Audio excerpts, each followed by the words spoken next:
ताडोबाच्या जंगलातील गुणगुण माशीताई एकदा आपल्या परिवारासह आणि जातभाईसह जंगलातनं फिरत होत्या.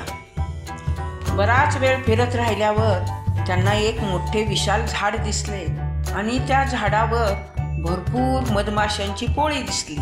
मग त्या आपल्या जातभाईंना आणि परिवाराला काय म्हणाल्या, हे पहा, या झाडावर भरपूर मधाची पोळी आहे. आपण सगळे जम जाऊन त्या पोळ्यात शिरून मध खाऊया आणि मधाची मजा लुटूया, भरपूर पोटभर खाव्या. मग सगळा परिवार आणि सगळे जातभाई ठीक आहे म्हणाले. सगळ्या माशा झाडावर जाऊन त्या मधाच्या पोळ्यात जाऊन मध खाऊ लागल्या. तेव्हा त्या मधाच्या पोळ्यातील मधमाशा रागाने बघू लागल्या, अरे ह्या कोण आल्या आहेत? ह्या साध्या माशा दिसतात, ह्या आपल्या पोळ्यात कशा शिरल्या? मग त्या मधमाशांची मुख्य माशी मधुमती माशी काय म्हणाली, हे पहा, तुम्ही साध्या माशा आहात आणि आमच्या पोळ्यात कशाला शिरला आणि आमच्या पोळ्यात शिरून मध खाऊ नका, चला चालते व्हा येतून. तेव्हा गुणगुण माशीताई म्हणाली, हे बघ मधुमती ताई, तू आम्हाला चालते हो म्हणू शकत नाहीस, कारण ह्या पोळ्यातला मध खाणे आमचाही हक्क आहे. तुझा परिवार, तुझे जातबाई जसे खातात तसंच आम्ही खातोय, त्यात आमची काय चूक? मध खाणे आमचाही हक्क आहे. तेव्हा मधुमती माशीताई म्हणाली, हे बघ गुणगुण माशीताई, तू असे बोलू शकत नाहीस, या मधाच्या पोळ्यावर आमचा हक्क आहे, आम्ही तो मध खाणार. तू पटकन आपला परिवार आणि जातबाईंना घेऊन इथून चालती हो. तू जर नाही गेलीस तर माझ्या परिवाराला आणि जातबाईला सगळ्यांना सांगेन. मग त्या जर तुझ्या अंगावर तुटून पडल्या की तुमची काय अवस्था होईल सांगणे कठीण होईल.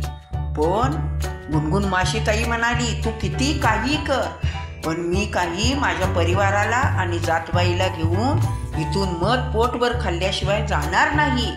असे बोलल्यावर मधुमती माशीताईला काय कळेना काय करावं. मग मधुमती मधमाशीताई आणि गुणगुण माशीताई यांचं जोरात भांडण सुरू झालं. काय केल्या भांडण थांबेना, कोणीच माघार घेईना. हे सगळं त्यांचं भांडण समोरच्या झाडावरून एक जहाली गांधील माशीताई बघत होत्या. त्याने बघितलं दोन्ही गटात भांडण सुरू झाले. मग त्या पुढे आल्या आणि त्या काय म्हणाल्या, हे बघा, तुम्ही असे भांडता का? भांडू नका, मी यातनं काहीतरी मार्ग काढेन, कळलं का तुम्हाला? तेव्हा गुणगुण माशीताई म्हणाली, अगं गांधील माशीताई, तू काय मार्ग काढणार? आम्ही मध खाल्ल्याशिवाय जाणारच नाही. हे बघा, असे तुम्ही भांडू नका. गांधील माशीताई म्हणाली, तुम्ही असे भांडला तर वाद विकोपाला जाईल. पण गांधील माशीताईला साध्या माशा कोण आणि मधमाशा कोण हे ओळखणार, कारण सगळ्या माशा एकत्र होऊन मध खात होत्या.